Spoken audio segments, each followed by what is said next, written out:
Thank you, Mrs. Haywood. All right, so first off, I want to say thank you all for coming.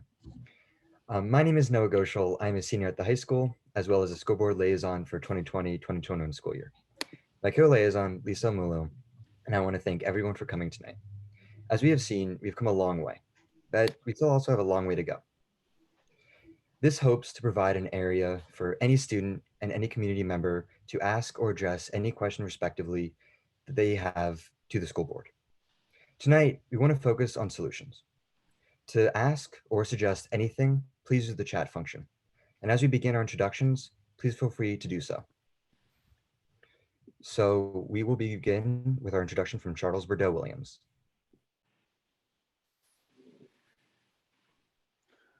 Thank you, Noah. Greatly appreciate the student body and student council for putting together these town halls. The first one was, I think, extremely helpful, and I'm very grateful for that experience and looking forward to this one. So I'm Charles Burdell-Williams, school board member here in Cheltenham Township. This is my second year on the board, my first term. I am a parent of two children in the Cheltenham School District, one who is a ninth grader at CHS and one who is a fifth grader at Elkins Park. In addition to that, I'm also an extremely proud baseball coach in the Cheltenham Little League, where I've participated not just as a head coach there for the last 5 years, but also on their board as well. I really enjoy the opportunity to help teach kids through baseball because I believe there are lessons to be learned there that are just as important as those that we'll learn at home and also in school. In addition to that, I'm also a proud graduate of Howard University, which is now going to be one of my most common taglines, given that is the university of our new Vice President-elect, Kamala Harris. So I will be sure to remind all that are maybe not inquiring but need to know that fact about me. And for being here, I'm extremely excited at the board's direction regarding equity. We are at the time, I believe, one of 17 districts in the Commonwealth that are really traveling the path of implementing equity in our school district. The equity policy that we have written and had approved recently with community and student and stakeholder input is extremely unique, and I think can serve as an example for very many suburban communities that neighbor an urban city like Philadelphia all around this country. And so again, I'm excited for the work and excited to be here to talk to the students in the community tonight. Thank you very much. All right, so next we would like to introduce Ms. Jennifer Long. Thank you. Thank you for having me and having the board tonight for another one of the town hall discussions. Really looking forward to it. I am the newest member of the board. I was appointed to the board in mid-July and have sort of been thrown into things. It's been an interesting time to be on the school board, and I've been learning a lot. And I'm really glad to be a part of this discussion. I have a son who's a freshman at CHS and a daughter who is in 11th grade at a private school. And I have been involved in the community as a Girl Scout troop leader for 7 years. And I was on the Human Relations Commission of Cheltenham. And my professional background was that I was a lawyer for the Education Law Center in Philadelphia for about 15 years. So equity has been kind of the drum that I've been used to beating kind of professionally for a very long time. And I'm very excited that the district is taking this moving forward really seriously with doing the hard work to make sure that all of our students receive the supports and services that they need to be successful. So thank you for having me here. Thank you, Ms. Lowman. Next, we move on to Joel Fishbein. Good evening, everyone. I'm so glad to see we have nice attendance for the second student town hall. Thank you, Noah and Lisa, for putting this together and following through so capably. The first town hall was, I thought, very informative and We learn what's important by listening to you, and we're happy to be given this opportunity to listen instead of just speak. My personal journey to the board was I have 3 children, 2 of whom went all the way through the Cheltenham schools, the youngest of which is a freshman in college. The oldest is 26.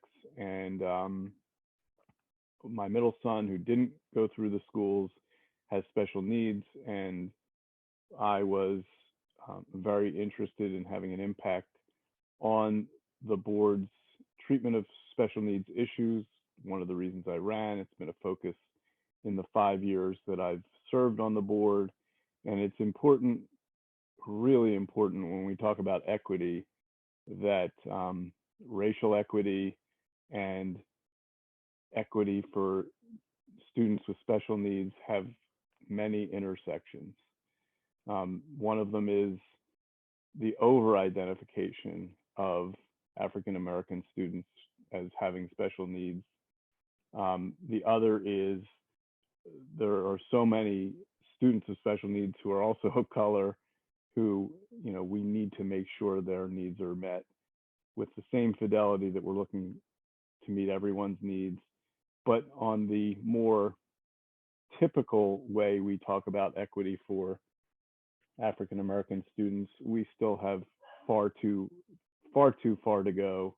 And this board, in the 5 years that I've been on it, has made it the highest of priorities. The board is responsible. One of its biggest responsibilities is hiring a superintendent. Our superintendent has this as his life's work, and we are here to support him, and we are happy to do that.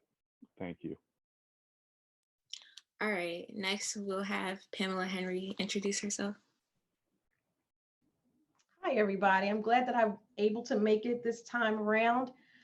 I have lived out in the Cheltenham Township I've lost count, but well over 20 years at this point. I had a daughter who graduated from Cheltenham in 2003, and my youngest daughter, Ariana, graduated from Cheltenham 2 years ago in 2018. And so I joined the Cheltenham School Board because as she was on her way out of high school, it allowed me the time. She was the last one. Well, I'm an empty nester now, almost, kind of. They keep coming back. But besides that, I had the time to really, commit to doing the work that needed to be done in our district. I was really excited when Dr. Merced was hired as a superintendent, and as I began to see his vision unfold, and particularly the strategic plan. And as Joel talked about with the work that the district is doing around equity, it's important work. It's difficult work at times.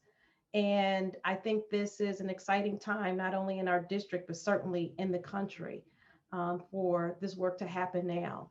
And so thank you for giving me the opportunity to be here. Perfect. Thank you, Ms. Henry. Next, we will do Mr. Schultz.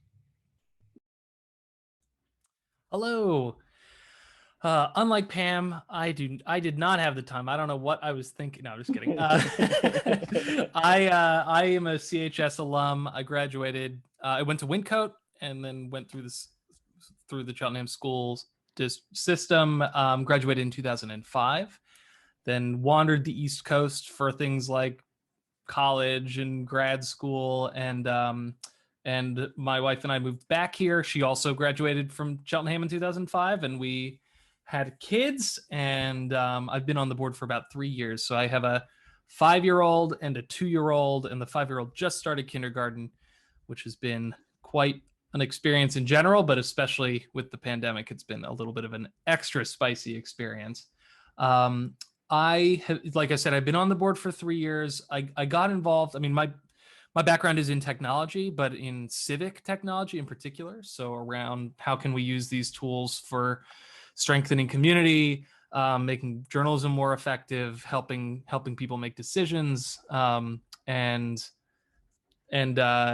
the taking some of that civic spirit and applying that, how do we problem solve to public education felt like a really worthwhile thing to do, and that's why I got involved. I know that we would be here for a while, and wanted to give back to the system that gave me a lot. So, thank you so much for holding this. Thank you for letting me be here.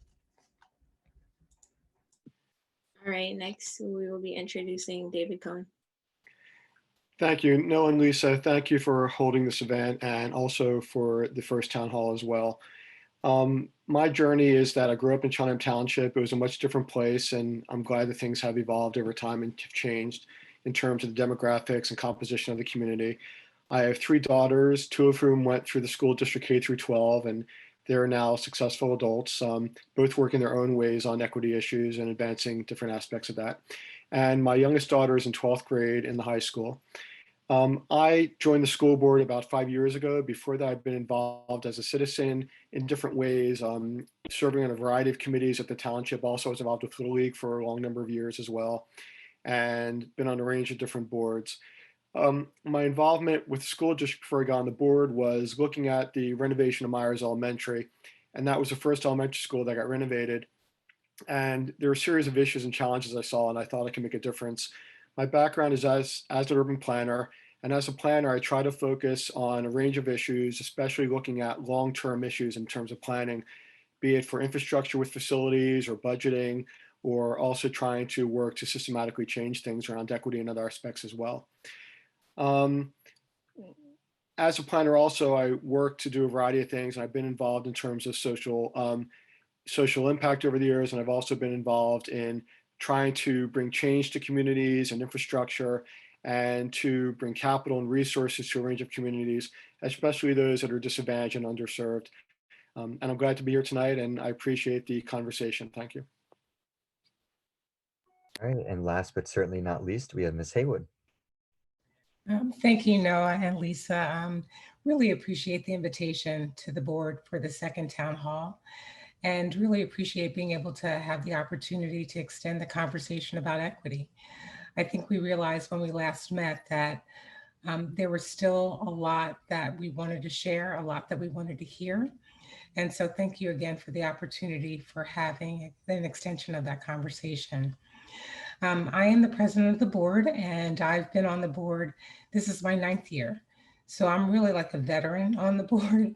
So Ms. Lowman said that this is her, 2nd month maybe on the board. So I have a lot of second months behind me. But before joining the board, I was really very actively involved as part of a group called Cheltenham African American Alliance to really look at closing the achievement gap and raising achievement for students of color in our school district. And I worked on that for many years before joining the board, and that was really in part my impetus. And it wasn't because I could not advocate successfully for my own children, but it was as important and more important to make sure that there was advocacy for students and families that maybe weren't in a position to advocate for themselves in terms of raising achievement and closing the achievement gap. While on the board, I think that we all are focused and intentionally focused on equity. And as another board member indicated, we recently passed our equity policy this year. But it's a policy. It's important. The words are important, but the actions behind the words are even more important. Just to give you a little bit of my background, I have 3 children, all whom graduated Cheltenham. They are now adults out in the world doing their own thing, and really proud of them, but really proud of being on the board. And my day job is as a lawyer in healthcare. So thank you again for inviting us to be here again tonight. We really appreciate it. Thank you everyone for introducing yourselves. I'm Lisa Mulo. And again, we really appreciate you all for joining us in our second town hall for equity solutions. This is really important to us, and we really strive to continue to create bridges of communication. We hope that those joining us will be able to join us in this conversation. And now we will begin our question portion. The first question is, do you understand which programs are specifically marginalizing students of color? And First response can go to Charles Burdell-Williams. Yep, thank you. I appreciate that. So I'm going to answer this question by saying I think we know what we know, but then we also don't know what we have yet to uncover. So what I will share about what we do know regarding which programs have specifically marginalized students, and again, this is my opinion, but also rooted in our facts, is various aspects of the student code of conduct, as well as the accompanying disciplinary practices that have put some, I'd say some very heavy weight on the disciplinary aspect, as opposed to more of a restorative practice. And I think the ongoing effects of, again, being marginalized from a disciplinary perspective very early, from the perspective of a student of color, can be extremely damaging. And I think the effects of that, we've seen data where that starts as early as third grade. And I think that is, again, very publicly shared data, widely shared, not something that's specific to Cheltenham, unfortunately. And so that's definitely a place of emphasis for me. And in addition to that, I will share that the course placement activities that the board and the administration has done some significant work over the last few years to really do our best to right that ship.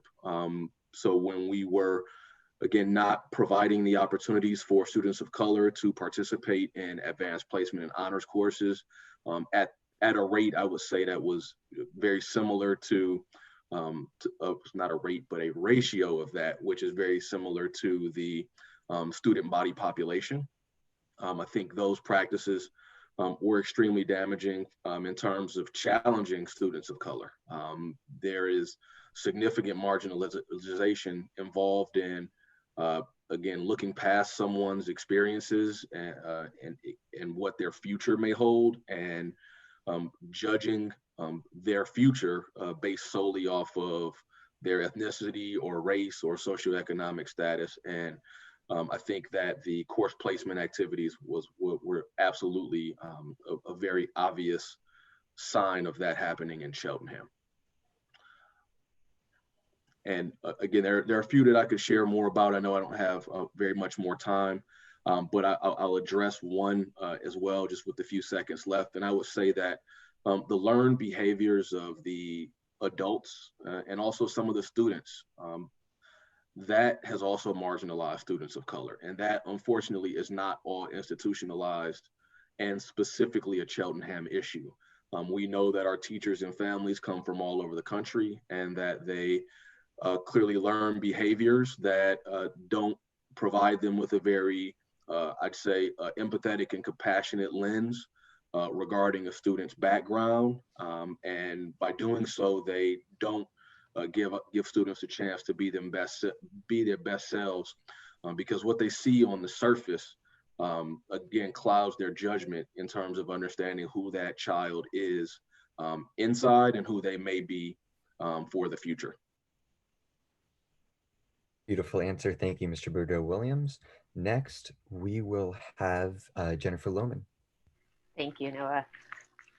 There are, like I said, I'm new here, and I'm still kind of learning the lay of the land, but I do believe that there are actually two sort of ways in which that in addition to what Mr. Burdell-Williams said, which I agree with 100%, the way that students of color are marginalized. And I know that the district is very cognizant of this and trying to take steps to change this, but one would be the gifted and challenge, gifted program / challenge program. And the other would be actually sort of on the opposite end, the special education program. In terms of the gifted and challenge, sorry, I keep calling it gifted and talented. I know that's not what we call it here. It's gifted or it's challenge.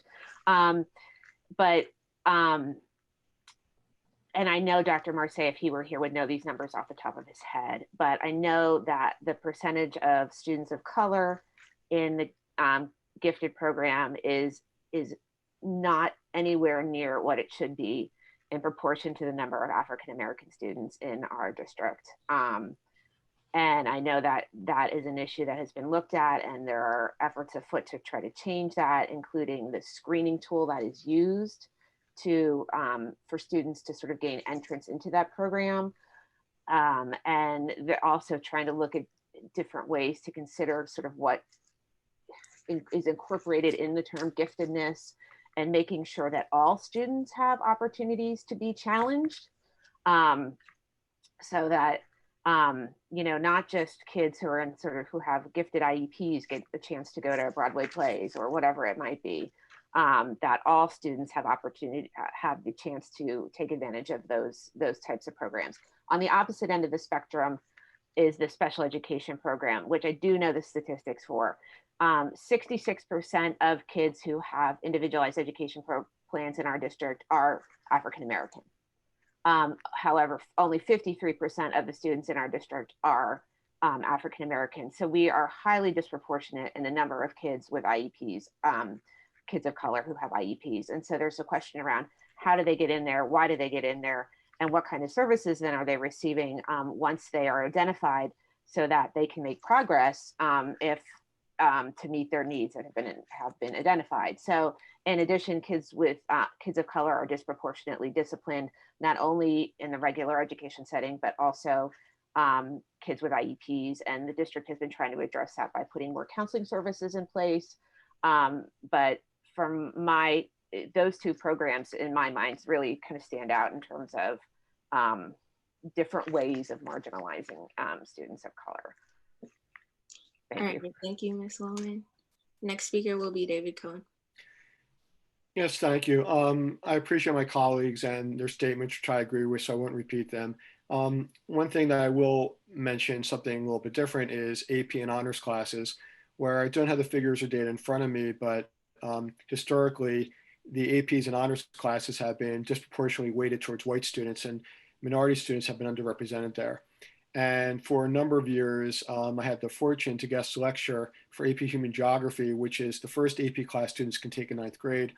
And for the 3 or 4 years I did that, I just did a little mental count in my head, and I looked at the class before me and I counted, and it was roughly about 80% white, and it might have even been more depending on the class, and about 20% minority. Now, granted, that was my visual interpretation, so my figures might have been off, but visually, that's what I saw. So that was representative, and that's important for a few reasons. One is it's reflective of some of the broader data. I don't again have specifics in front of me, but also that's the entry class for AP classes. And it's still a hard class, but that's a class where students get their feet wet and they start the practice and the rigor of AP, and the way that many students start taking AP or not taking AP classes. Thank you. Perfect. Thank you to all of our speakers. And before we begin to our next question, Mr. Burdell-Williams, thank you for joining. Unfortunately, you have to take off, but please have a great night and stay safe. I greatly appreciate it. I will be dropping off to attend the monthly meeting for the Eastern Center for Arts and Technology Joint Operating Committee. Unfortunately, these two meetings had a scheduling conflict, but looking forward to the next town hall, and also to continuing to work with the community and the district on issues regarding how we can better eradicate any inequitable practices that exist in Cheltenham. Thank you. All right, perfect. And our next question will be, with the current events, do you believe that the political conversations have a place in the classroom? Which classes and which grades, such as 9th through 12th? Oh, and Ms. Haywood, you can start this out. Thank you, Noah. I wasn't sure which question was going to be asked. Absolutely. I think there is a place for public discourse in terms of the current events. I think it's essential that current events are discussed. The forum that I think would be the appropriate forum for discussion of some of the current events would be in a social studies class, a history class, or an English class. We do have a specific policy for the school district. I did have a chance to look that up before we got online. And that is policy 321 on political activities. And that really kind of governs political activities by our teaching staff. but it does also include an administrative regulation or an AR that also does allow and expects that there should be public discourse on difficult and social issues in the school classroom setting if it's part of the curriculum. As part of that discussion, it is an expectation that the particular teachers would not necessarily offer their own political views on the issues themselves, but allow an open forum for public exchange of different ideas. I think with everything that's going on, both nationally and internationally, it is critically important that students have a forum to be able to discuss those issues, have a safe place, have a comfortable place to be able to exchange ideas. So absolutely, there is a place for that. There are definitely, I think, areas and courses that would be appropriate and within the curriculum bounds and also in accordance with district policy. Thank you for that response. Next speaker will be Pamela Henry. Yes. In addition to what Julie is saying regarding our policy and having those conversations, in social studies or history and things like that, I think in the older grades, I can't imagine that it would happen in the younger grades, and I don't necessarily support that it should be a conversation that's necessarily brought up. However, in light of just the fact that we're home with the pandemic, children have so many more opportunities if their parents are watching, the political, events unfold, that they're going to have concerns. And I think with the, whole pandemic that, students, I wouldn't be surprised. And I would even say that there are students out there, I know there are adults out there, including sometimes myself, my own, me, that are somewhat traumatized by what has happened. And so I think it leads a greater opportunity for those conversations to have. But to Julie's point, I think that it is really important for our staff to be non-political in those conversations, and that they govern the conversations so that they are respectful. People are going to have different opinions. And sometimes students are going to have opinions that are even different than the teachers. But I think our students should be heard, if they bring up different, political events and their opinions and views and experiences. A lot of our kids have probably, participated in, different, protests and marches and things like that. So, I hope we're open to that. Thank you. Daniel Schultz would like to respond as well. Sure. And when I raised my hand, I hadn't heard what Ms. Haywood and Ms. Henry were going to say, and they covered a lot of what I would note. But our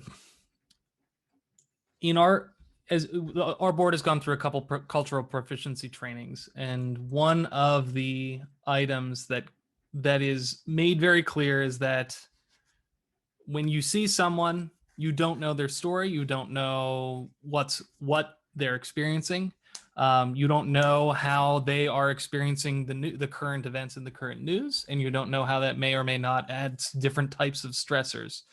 And so the question was about politics, and I think that the answers have been a blend of politics and current events. I think that it's really important at even elementary age to allow for kids to process the current events they may or may not have been exposed to. I mean, I think even within, I've mentioned I have a 5-year-old, and there's the Sesame Street town hall about coronavirus. There's the Sesame Street town hall about Black Lives Matter. It's possible to talk to kids in ways that maybe keeps them protected from understanding maybe how bad things are, but also allows them to start processing those things at an early age. And I think that's really important. So I would just say that from that perspective, early on. I will also add, though, as a board member, I'm not an educational expert, and so this is what I personally would support. But I would look to administration to think about what the appropriate way to carve that in is. I also wanted to add civics. That's been a conversation that's been discussed a lot, and in particular, in Cheltenham, our flavor of civics that's been talked about is with a social justice lens. So thinking about what is our role as citizens, from the civic process, but also what is our role as citizens, as activists. And I think I have a lot of support for that. And as folks have mentioned, that it's very important that politics aren't discussed in a way that is divisive, that is a weird power dynamic, because teachers are playing a leadership role, and we can't have politics, capital P politics, being pushed around. But these discussions are very important. Thanks. Thank you, Mr. Schultz. Beautiful response. And next, we will have Joel Fishbein. I think that there is a huge role for our district to do a better job teaching history, because all of this politics is contextualized by the history that no one understands about the African American experience in the United States. That if we taught history better in this country, and in Cheltenham in particular, the politics of Black Lives Matter would make so much more sense. And in that way, history is political. And I think there's a huge role for the board and administration to ensure that the history that's taught is accurate and puts into context what we're experiencing in the present day.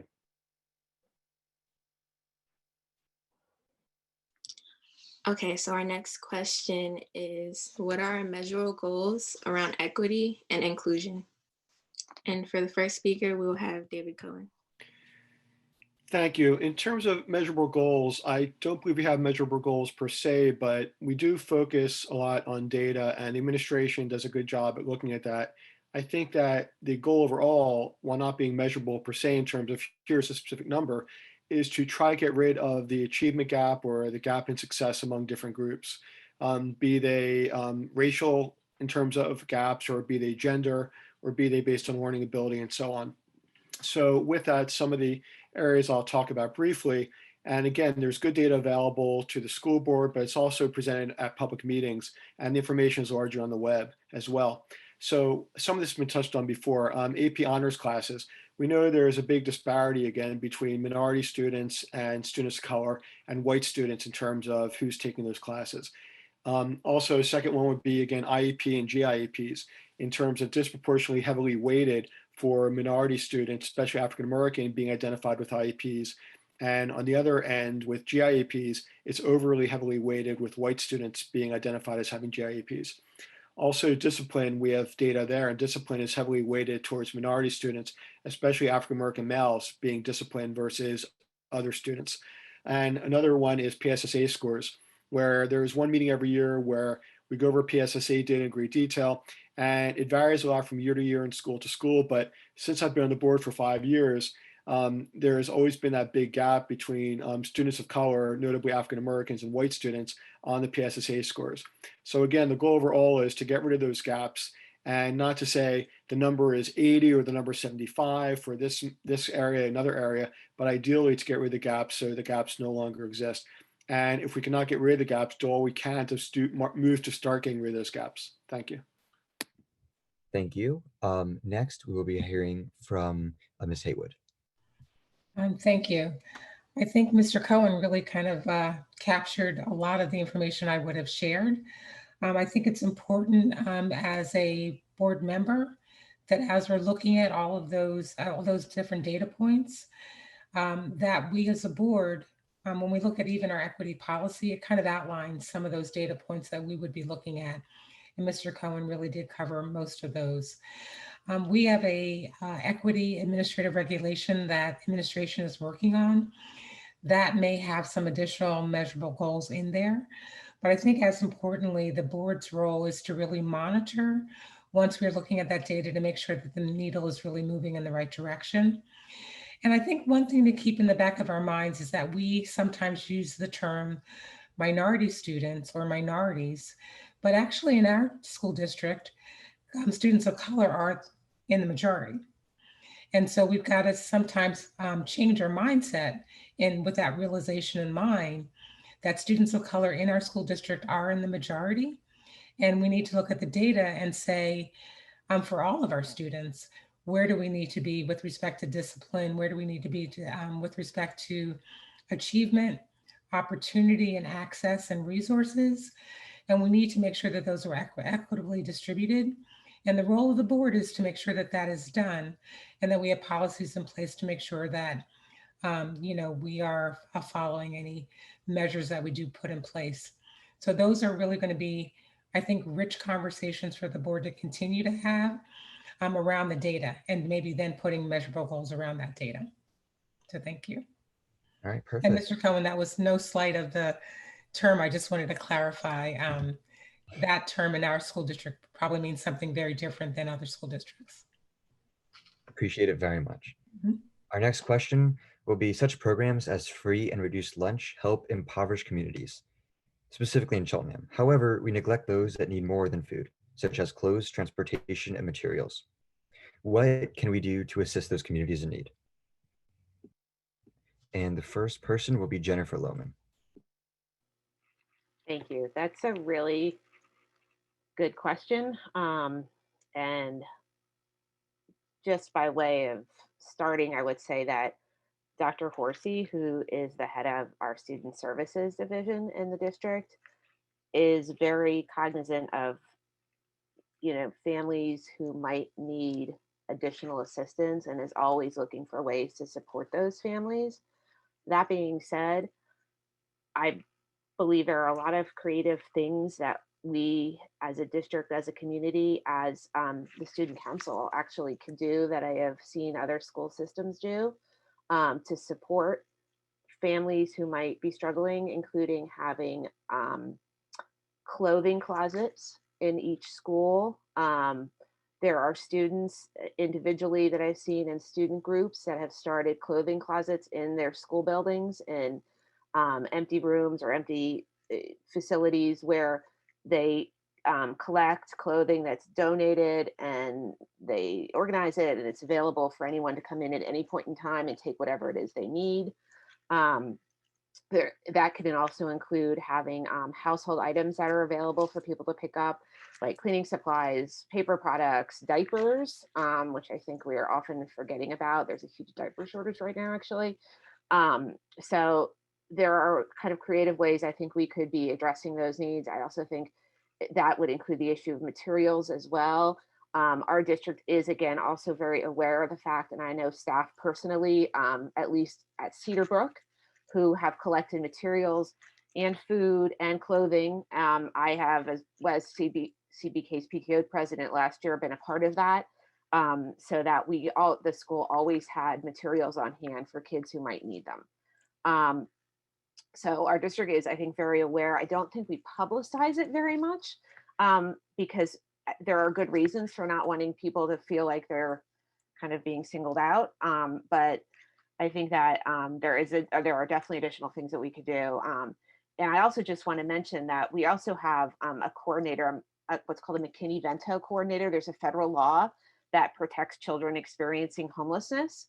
And our district, like every other district, has a McKinney-Vento coordinator who is responsible for ensuring that children and their families who are experiencing homelessness get supported by the district in various ways, including allowing them to remain in the district if they might be sleeping on the floor of somebody else's house outside of the district, or whatever it might be, assisting them with resources. So there are definitely a lot of things that we have going on, and we have good community partnerships as well with our district, including with local churches and synagogues that have been supportive of families who are in need as well.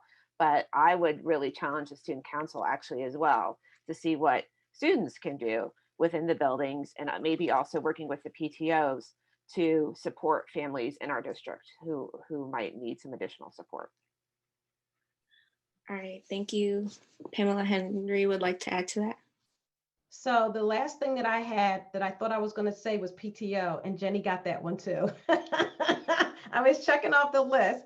Jenny covered them very thoroughly. Thank you for that. That was, my thinking, exactly.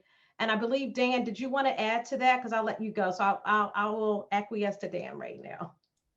Don't acquiesce to me. All right. Yeah, I just wanted to throw out a very pressing example of need, and that is around in COVID. online learning and parental involvement, which is way more required in this environment than it normally would be for especially younger students. And this is I know we're solutions focused on this call. This is one that is really hard because it requires, in order to support students that are not physically in the buildings, it really requires a level of infrastructure that we don't have set up. I wanted to mention it here in case the board member wanted to chime in with a thought. I know there are parents, there are state level resources, there are local groups that are organizing learning pods of students who are attending a second grade and sitting in a room with a couple of other second grade students.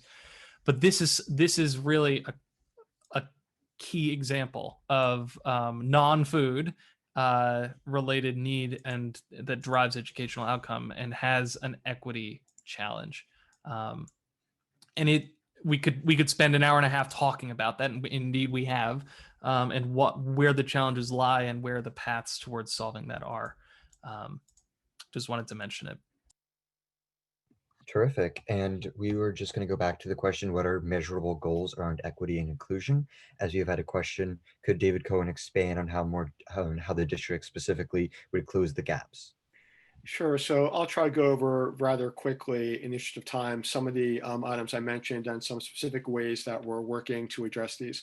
So with AP honor classes, which for people that don't know, as a reminder, are available in the high school, we've been working with students, especially students that we identify the school district that need special assistance or guidance to make transition from Cedar Brook to the high school and get them ready. We've been working with them in a special program, both over the summer and early in the school year and during actually the course of ninth grade at the high school to get them ready for that transition. And also in general terms, we're encouraging, we being the school district, students to take AP classes and honor classes that maybe in the past would not have taken them. And that, of course, represents all students, but the underrepresented group, of course, are, as Ms. Haywood reminded me, students of color. And so that's one aspect we're working on. With IEPs, again, the over-identification we're aware of students of color for IEP. So we've been working with the teachers and with the people that work in that programming for the district to try to look at how do we evaluate and identify students that qualify for IEP. And not that we want to take anything away from students, but to try to make sure that we address IEP evaluation in a way where we don't overrepresent and place students in IEP that might not or should not be there. Again, there is an overrepresentation of students of color in that aspect as well. With GIEP, we several years ago moved to a new test. And the test before was culturally biased. I won't go into great details. The new test that we're using, it's not a new test, but the test that we're using, it's relatively new to the district, is one that doesn't have any cultural references there. So that gets rid of that bias as well. And also with GIEP, there'd been over-reliance on teachers and teachers' recommendations. And certainly teacher recommendations play a role, but before it was heavily weighted and teachers, again, were overrepresenting GIEPs for white students. A few other aspects with discipline, we're aware of the overrepresentation of male students of color, and we're working to identify and address that as well. And that goes to my last key point, or 2 points. We're certainly aware that there are issues of racism in the school district. We follow individually as school board members, administration, Black and Monco on Instagram. And also there's different levels of racism, some of it micro, some of it inherent, some of it more overt that the district faces. And we're working very diligently with professional development and other ways to try to train teachers and address those aspects as well. But that involves largely a cultural behavioral change, which is difficult. The last are PSSA scores. And if we do well on all the things I mentioned before, not to be glib or to gloss over it, then we should be able to decrease the gap in PSSA scores if we do the other aspects well. And there's many other numerous aspects as well I won't go into, but those very quickly address some of the key issues and how we're working to close the gap or eliminate the gap. Thank you. And next, from the same question about the materials and equity, we'll be hearing from Joel Fishbein. Thank you. Mr. Cohen covered a lot of what I was thinking, but we often challenge ourselves to measure the progress that we're seeking to make in our efforts to be more equitable. And the measurement of it is very, very difficult.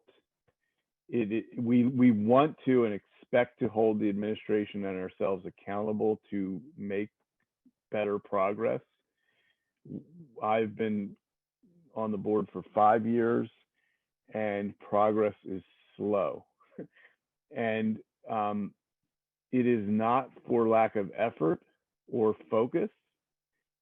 It is in part due to lack of really good tools to measure it, because testing isn't a terribly good way to really measure what people know, especially standardized tests, which themselves can be culturally biased.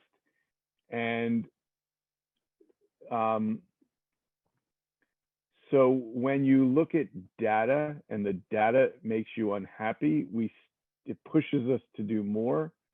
But I just want to throw out there the idea and the construct that measuring this is incredibly difficult.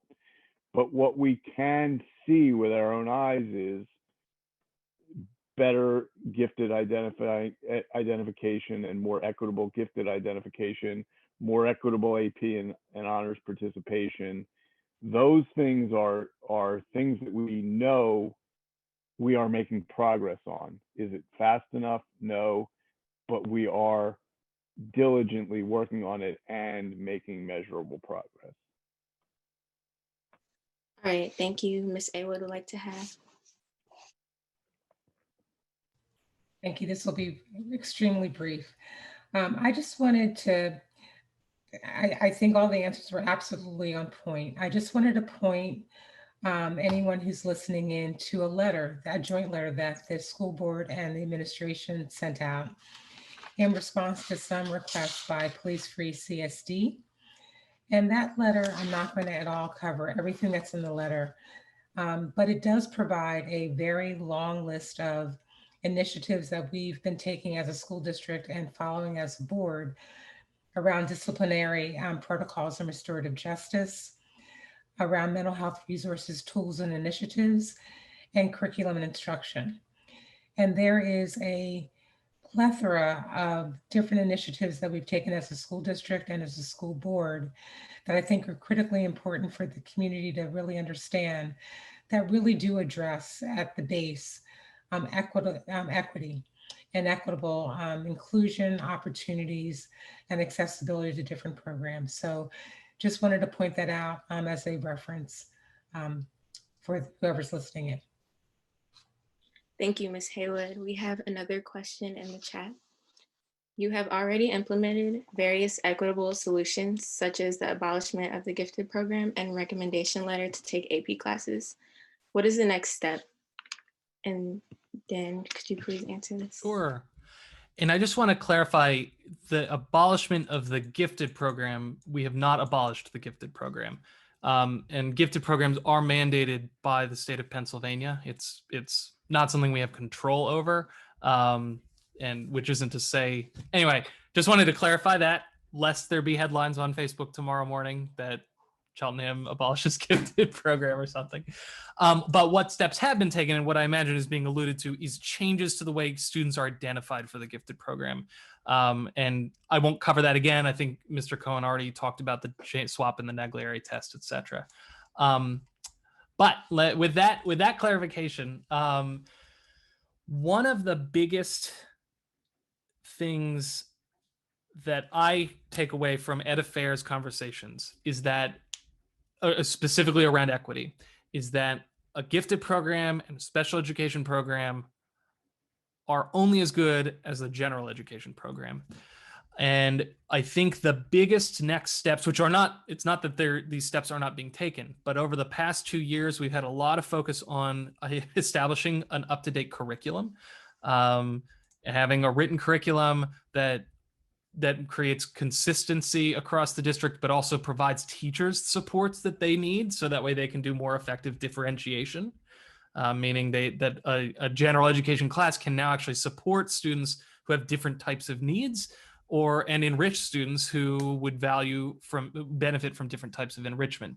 And so I think that's kind of the dream, is to have a general education program that is robust for all students, where the needs of all students are being met, and students are not being kind of picked up and put over in a gifted program or put over in a special education program, but rather are receiving that general education. So that I think is the next step, is continuing that work around tackling curriculum and professional development for general education differentiation.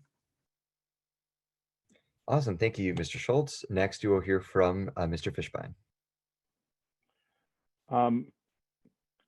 Yeah, I was going to say that we have not abolished gifted.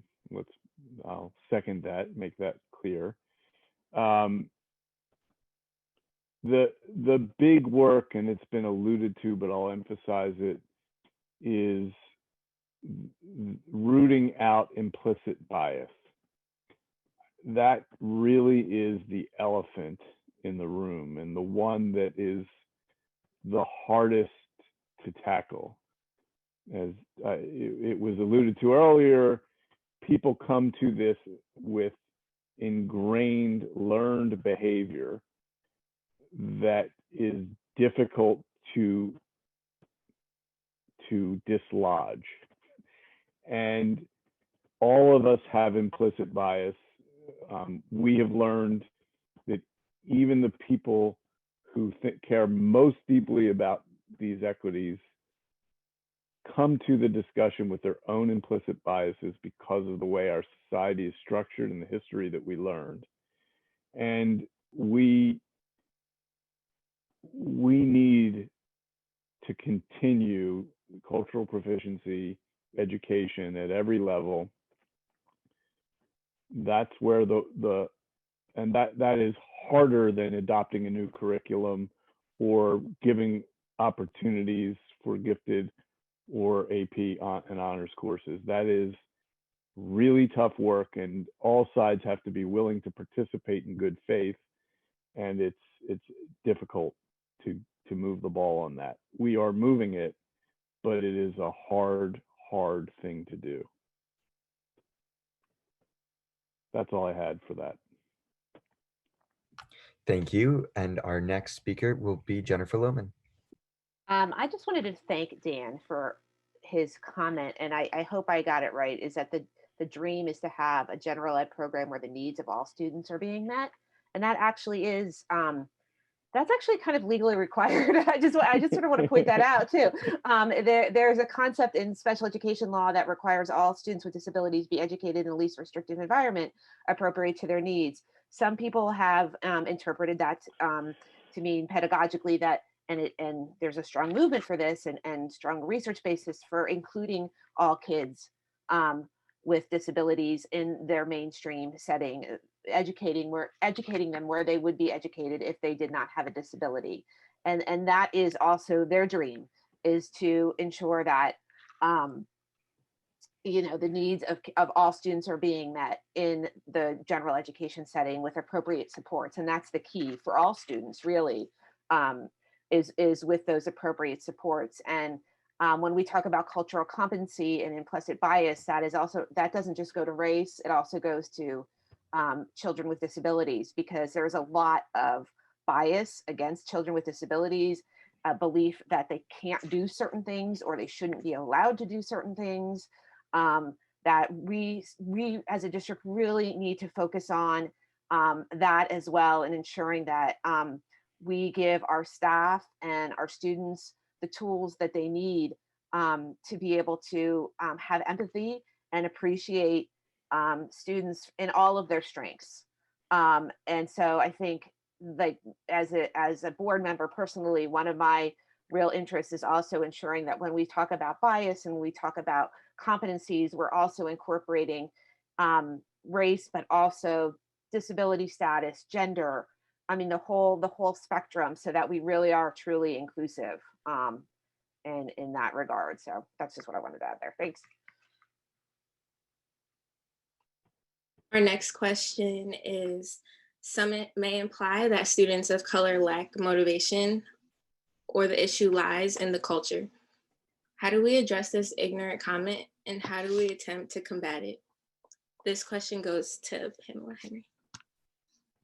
So one of the things I would like to say is while some of that thinking or opinion may be based out of ignorance, usually it's a lack of just information and knowledge about, because when you think about a lack of motivation, there are reasons behind, even if a student is lacking motivation, it is imperative, and especially in a school environment, for teachers, for staff, for administration to uncover what is that lack of motivation due to.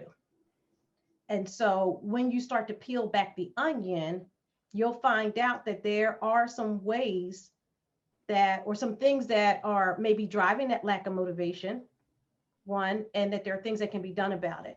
Now, on the other side of that, there can be perceived opinions that students of color, Black students and other students of color, are lacking motivation, and they're really not.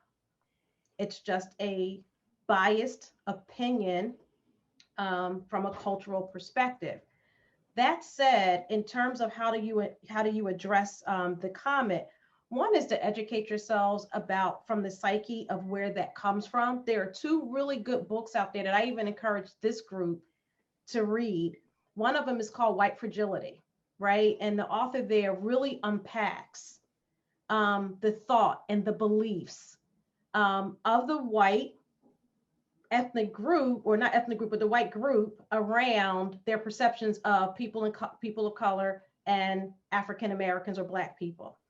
There's another book out there that's really good, and there's a lot of them. These are just two that I've recently read, and even with my work in diversity over the last 25 years, were really impactful to me. And that because it gave me the opportunity to think about race in America differently.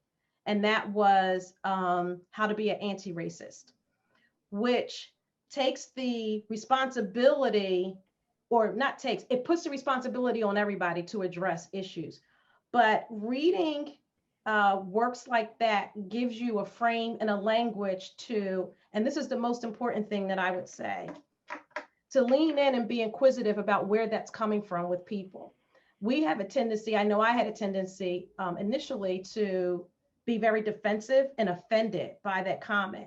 What I've learned to do is to really become curious about where that perception comes from with people.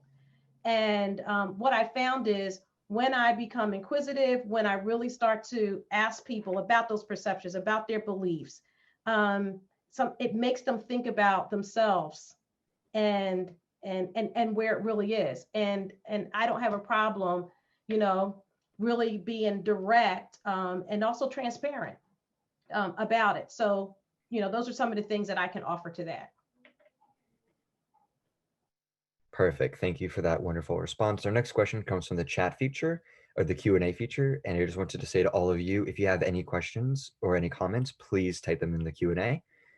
So from Lisa, and I'm sorry, I might be pronouncing your last name wrong, Hesbacher. Mr. Cohen mentioned the district is working to address over-identification of African-American students for special education and IEPs. Can you please expand more on what is being done to address this? And Mr. Cohen, the floor is yours. Sure, thank you. So Dr. Beverly Gallagher, who's our Director of Special Education, she and her team does a presentation every year about IEPs. And we actually had an audit done, I believe, last year with the state that identified some issues in terms of overrepresenting students with IEPs and some other issues as well. Nothing that was in terms of a major problem with our process, but it did raise some flags and some concerns.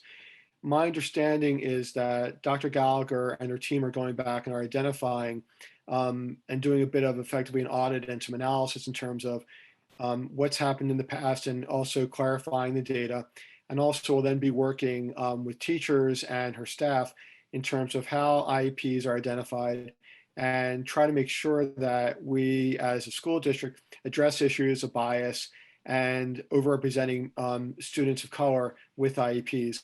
I certainly welcome my colleagues if they want to add to this, which I'm sure they'll do, to please do so. That's what I recall. And again, this is not my area of expertise. And I believe, again, my recollection is that we left in the hands of Dr. Gallagher and her team, with obviously Dr. Marcia's leadership, to take various steps and appropriate corrective action. Thank you. Next person who would like to answer this is L Fishbein. I actually raised my hand to answer the question that Ms. Henry took. So I can answer both, but if you don't mind my going back, give me the thumbs up, Noah. Yeah, that's perfect. Excellent. Okay. So the book, How to Be an Anti-Racist, really tackles that question head on.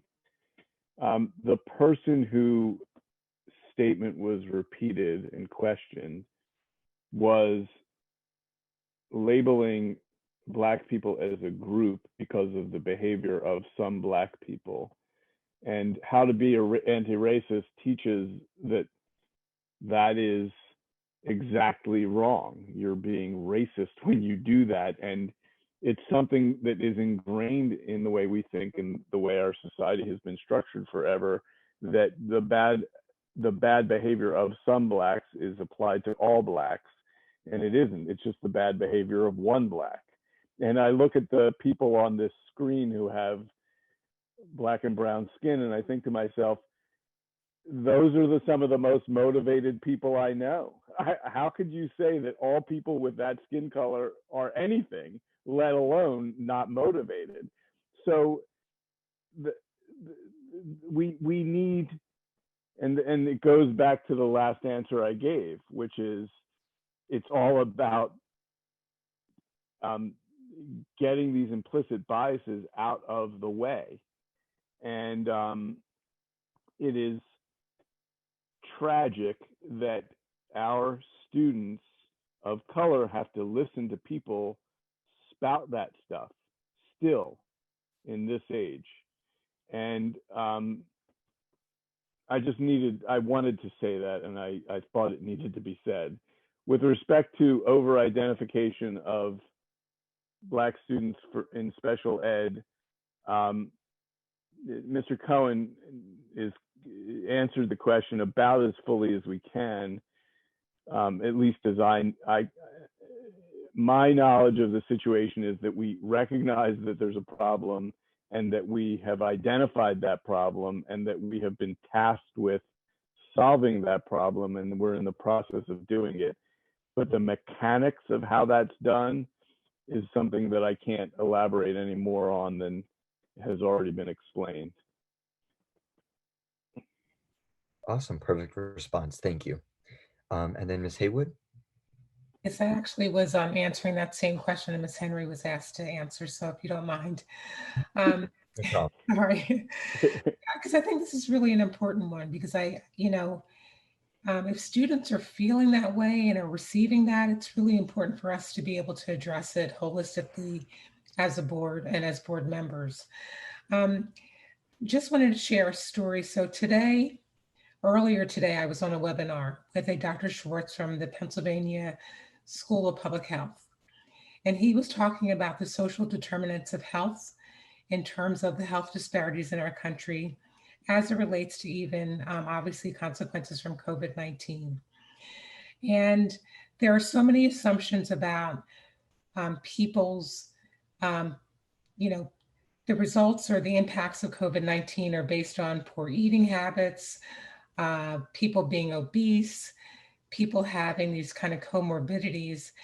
And he went through a really powerful talk that really honed in on the disparities between housing and income that have nothing to do with the person's race, but have everything to do with the outcomes in their lives. And I share that story because it's very similar when we're talking about the question you just asked. If we look at systemically some of the questions or some of the answers and questions that were raised earlier in terms of barriers that are currently in our system that may not allow a student to be successful or may have barred them from being in an honors or AP class or not been identified for as a gifted student or identified for the challenge program. Those are systematic barriers that lead to some of the outcomes and the lower expectations that are in place. It's not the individual student, it's the lack of equity, access, and inclusion that results in less access to higher level classes, less ability to be in or identified in Challenger AP. But it has nothing to do with the ability of that student. And so I think, like Ms. Henry indicated, it's really education and it's training, and it's really allowing people to share some of those what we consider to be ignorant thoughts, to really kind of unpack those and share with them historically the information that we might have in even our own school district that has led to these inequitable outcomes that we're really trying to address. So I think that's important. Perfect. And then Ms. Lowman. Thank you. I think I'm going back to answering the one that was the question that was in the Q&A. If I can, I'm just going to give everyone just a reminder. This is just talking about people of color, African-American students within special education being over identified within these programs. Okay, thank you. I think that actually what I've seen over the course of time since my kids have been in the district, and what I've seen the current administration trying to do to address some of these issues, is actually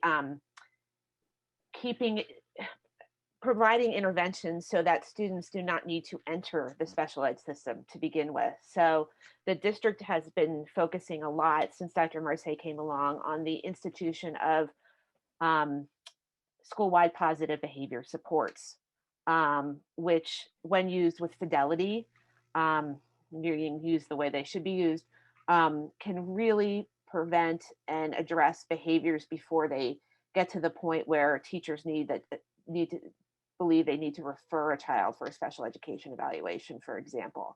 And there are other interventions and supports in terms of reading supports that the district has put in place so that we can address kids' needs early so that they don't even need to enter the special education system to begin with.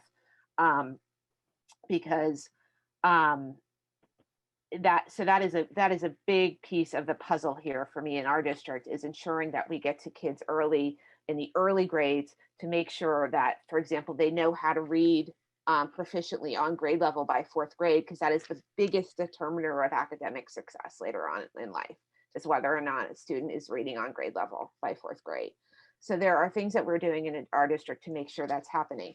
I think that this is a good question though, and I'd like to kind of learn more about this, because there are, in terms of special education evaluation tools, like there are in terms of gifted evaluation tools, certain tests that are more culturally biased than other tests. And I am curious as to what kinds of evaluation tools we're using to determine whether or not a child is eligible for special education. And even within certain tests, there are subtests that need to be done to kind of make sure that the test isn't culturally biased. But if you're not doing those subtests, then you might be administering a culturally biased test. So there's a lot of learning I would like to do, and things that I would like to know in terms of sort of how we are even assessing our students to determine their eligibility for special education once they get to that point. But in terms of before they get to that point, I think our district is doing and is continuing to do a lot of work to try to address the needs of students so that they don't need specially designed instruction later on.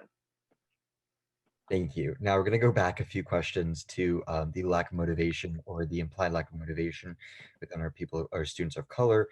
Daniel Schultz, you have the floor.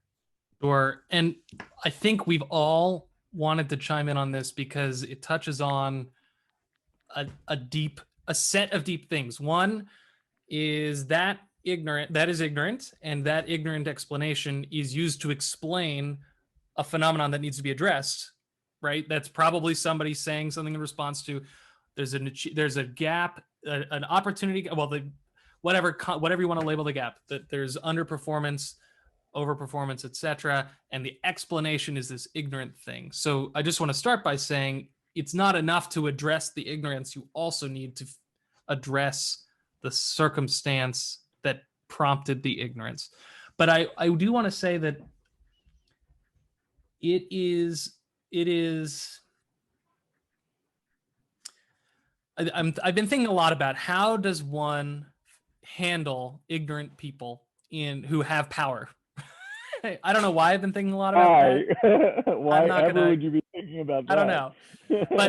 But we are in a system where there are two approaches for this particular instance. One is to try to bring people out of their ignorance, to try to help them understand why they were being ignorant. But that's not going to address every case. There will still be people who will make a comment like that. And that is where you need to make those people with that perspective, or maybe just that perspective itself, less powerful. And so that means modifying the systems. So I think honestly, this is a little hand in hand with that IEP question. So maybe one of the reasons students of color are over-identified as IEP is because of the same types of ignorant implicit biases that would lead to a comment like Black students aren't motivated. And so the solution is to put better structures in place so that way somebody with that opinion cannot unilaterally or influence the trajectory of an individual student. So I think that's really that's a very tangible thing. There are policies being put in place, practices that are being changed. And that's not to say that the decision makers of the past were all universally ignorant, but there was enough instances of ignorance that it's important to make that change. I realize I may not have made any coherent sense, but I hope at least that last part came through. Thank you. Thank you. And we actually just got another Q&A question from Marion Biglin for both Lisa and myself. So I have a question for the students. What are the students' asks of the board, the district, the community to address racial equity, and how can the parents support? So Lisa, I'll give this to you first. Yeah, so we are working with the board to create solutions or policies that address the lack of representation in classes, and specifically the curriculum, and we want it to become more inclusive and less Eurocentric. So we wanted to introduce, for example, languages like Arabic or Mandarin, so that the environment becomes more inclusive for the students. And parents can support us by continuing to join our town halls and using our roles as school board liaisons to create a stream of communication to the board. Beautifully answered. I have very little more to add. So in the summer, both Lisa and myself came up with 4 big goals. First was equity, to try and, as she said, change the actual curriculum. Then we have this town hall idea, which, as you can all tell, is going pretty well. Then we have a pass down. How can we make it known to every single student that they have a voice and that they can come to this town hall meetings, that they can actually ask or suggest any idea or question? And then fourth was a hiring process reform. So specifically, our asks is that you listen to us, as well as it's a cooperative relationship rather than it's kind of like the politician mantra, right? Instead of we serve you, it's you serve us. But I mean, we've seen already from the district, the board, and the community that you've done a great job, and we just need to do better communicating that. So thank you for the question, Marion. And with that, our next question will be, in your opinion, which class is most important for students of color to take? Why? And what do you think, why do you think it needs to be bolstered or created? Or I'm sorry, do you think that it needs to be bolstered or created? And the first person to answer will be Jennifer Lowman. Thank you. I think it's a great question, and I think I'm actually going to provide a strange answer to this question. So I'm hoping somebody else can add on to it. But I actually think the most important class for students of color to take is to have taken a high quality preschool. That's going to sound strange, but if you're sort of looking to improve outcomes and access to higher level courses for students of color, you need to get them when they're 3 and 4 years old. You need to get all children when they're 3 and 4 years old. And they need to have access to high quality public preschool free of charge. Because that's where the foundation for everything later on in life gets laid. literacy, number sense, being able to, play well with others in the sandbox. We kind of laugh at that, but that is an incredibly important skill that is learned very, very early on. So I believe the board several years ago actually had either adopted a policy or adopted a resolution that called on the state to create more opportunities for publicly funded preschool programs. And I hope that we can get there at some point. I'm sure that's not the answer you were looking for, but in my mind, that's kind of where we need to start. But in terms of sort of older students, what I think the most important class would be is any class that teaches you how to think critically, and how to analyze information that's put in front of you critically, and become independent thinkers. And that could be an English class, that could be a math class. For me, it's not necessarily the subject matter, but it's the skills that are being taught by the instructor in that class that is the most important. And that is why it is so important that all of our students have access and get supported if they're going to take AP classes, because that's where I think a lot of the focus of the instructors are on critical thinking skills. But I'd like to see that obviously in all of our classrooms as well. So any class that is going to teach you to be an independent thinker, to think critically, and to really, be willing to ask hard questions.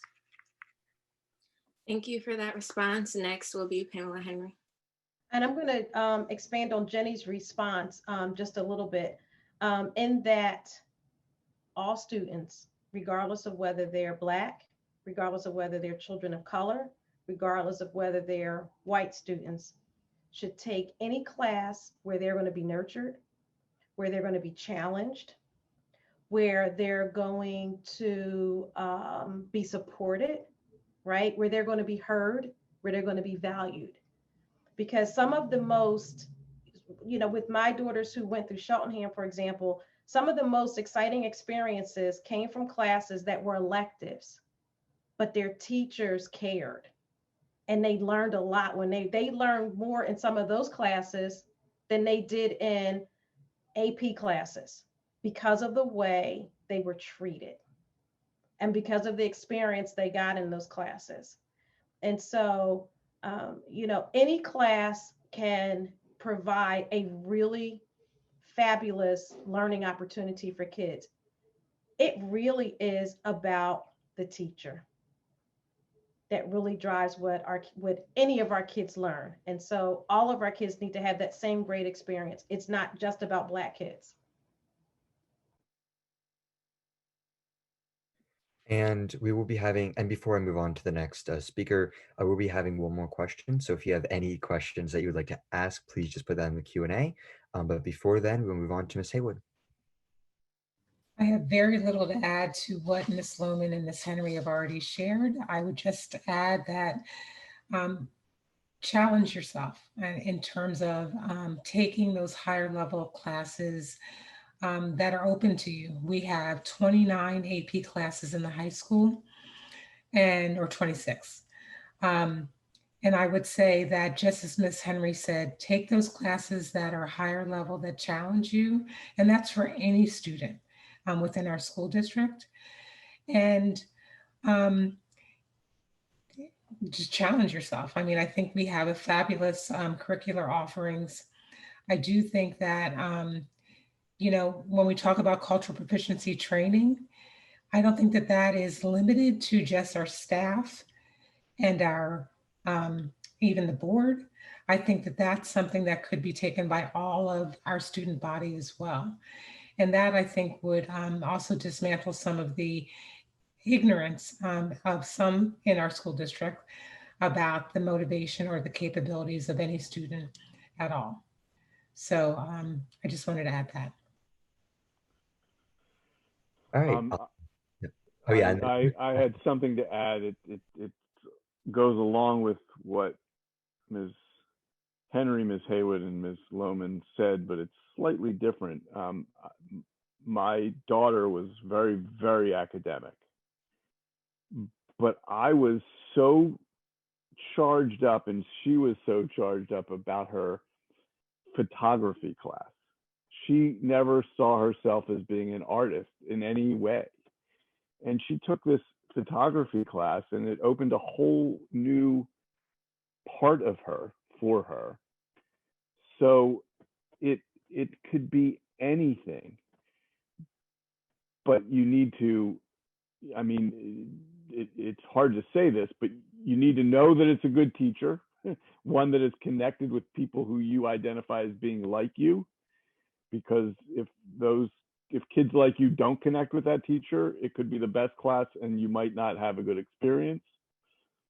But you be artistic, be athletic, be who you are, and try to expand who you are. You may find something you never expected.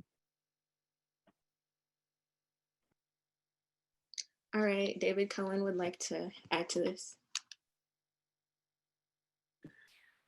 No, I think that I was responding to another question or comment. I'm fine with what was said, so thank you. The one thing I will say actually briefly is that I think it would benefit to relook at our history classes, which I've been advocating for in general, to teach history in a different way and also earlier on in the education experience, to have either a history class that reflects the African American experience in this country and or specific history class from the African American perspective.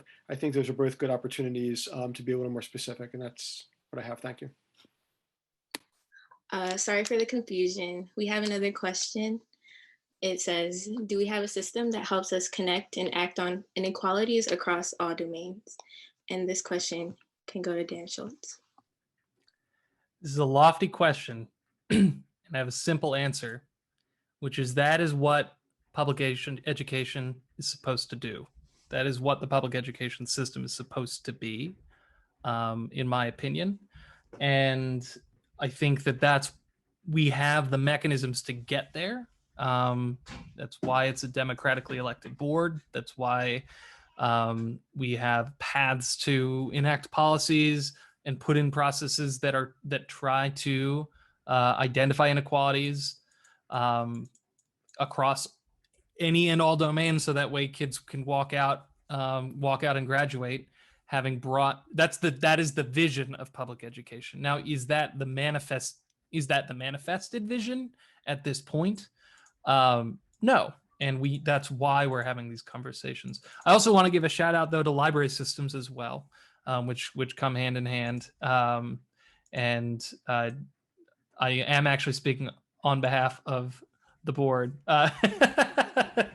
So I think those two things, and that is where creating universal access to knowledge, it's through those two public mechanisms. And I'll leave it at that. All right, perfect. Thank you for that answer. Now the next question, then this question will be answered also by David Cohen.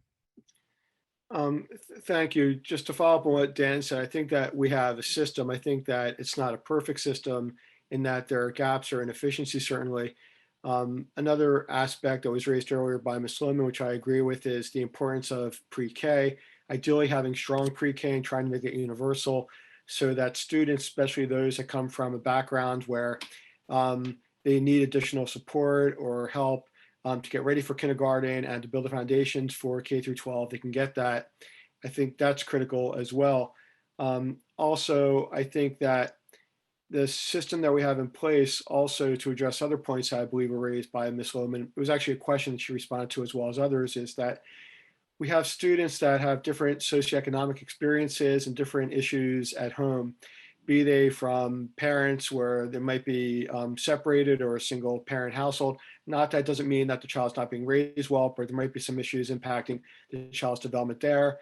There might be issues with unemployment in the family, or there might be issues with food insecurity or with clothing, or even we do have students in the district that people don't realize are homeless. I think that we should try to identify a way as a school board and a school district and a community to better address those needs. Oftentimes those students are hidden from us. We do have home visitors and we have support staff and we have counselors that sometimes identify those issues, but oftentimes we don't realize, looking at traditional viewpoint of suburbia, that that's a problem. And I think that we can do a better job at trying to identify students in those situations and try to find ways to better support them, tying back to addressing inequalities that students and community members face. Thank you. And next who would like to answer is Pamela Henry. So just one thing I'd like to add to the conversation and, in closing is that with the systems in place, one of the things I want to talk about is this board right here, which I've worked with these folks for 3 years. Jenny just recently, but this is a collective board of individuals who care deeply about, and as you can hear from their answers, about the inequities and addressing those in the district. And I said that to say that people make systems. And this is a community, this is a township, this is a state, this is a United States answer. Because people put systems in place and people can take them down. And some of the hardest work that has to be done is people owning their biases, whether they're conscious or unconscious biases, and doing things and making decisions that create equities across all areas. That's where the work and the systems really come into place. Because people keep those systems in place or they break them down, and that's the work. The work really is done in the hearts and the minds of people. And so it takes all of us to address that. And thank you all, the student body, for the work that you all are doing, because you all have the stamina, and your boots on the ground, and you're hearing things, and you're talking about having these conversations, and I think that is absolutely phenomenal. Thank you, Ms. Henry. That is our ultimate goal. And finally, we have one comment from Ms. Haywood. Yeah, I think that we need to keep on hearing from you. I think that these are really wonderful conversations. Having a diversity of voices of the students, I think, will be equally important. I think that the requests that you've made of the board in terms of the lack of representation in higher level classes is something that we have talked about throughout this presentation, is something that we are aware of and are looking at and working on. In terms of the inclusiveness of the curriculum, just know that we are also looking at modifying the curriculum and have been modifying the curriculum so that it's more reflective of our student body. There are a series of history classes that are, I think they're going to be piloted next year, that have been shared with the board, and that includes African studies, Haitian studies, or Haitian history, excuse me, and maybe another history class. And so I think, you are really looking at individual board members, but collectively as a board that cares very deeply about equity, access, and inclusion. And I really welcome continued conversations and looking for viable solutions. So thank you for having us tonight. We want to thank everybody for joining us today. We really appreciate everyone's participation in our town hall. And we want to thank our Cheltenham School Board and allow them to close out this meeting. So David Cohen will speak first. Thank you. I just want to, again, thank Lisa and Noah for putting this together and for letting us have this conversation. And I personally learned a lot from today, and it's always good to reflect and to hear different perspectives and to reflect on your own thoughts as well. And again, just thank you very much. Perfect. Next, we will be hearing from Daniel Schultz.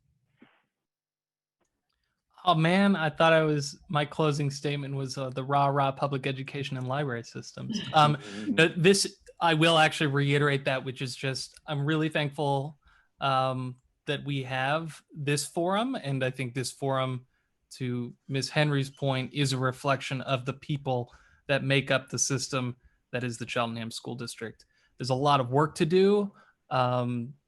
but it is actually being taken on, unlike a lot of different places around the country and around the state. And I'm very excited for what Cheltenham can become, and frankly, the leadership role it can play in helping other districts around the country start to address some of these issues. So thank you again. Thank you. Now we will hear from Pamela Henry. I already gave my closing statement. I have nothing else. Except for my dinner downstairs smells really good. And her husband's a chef, so it probably really does smell good. Wow. Just making all of us jealous now. I see how And it you're on a is. spaceship on top of it.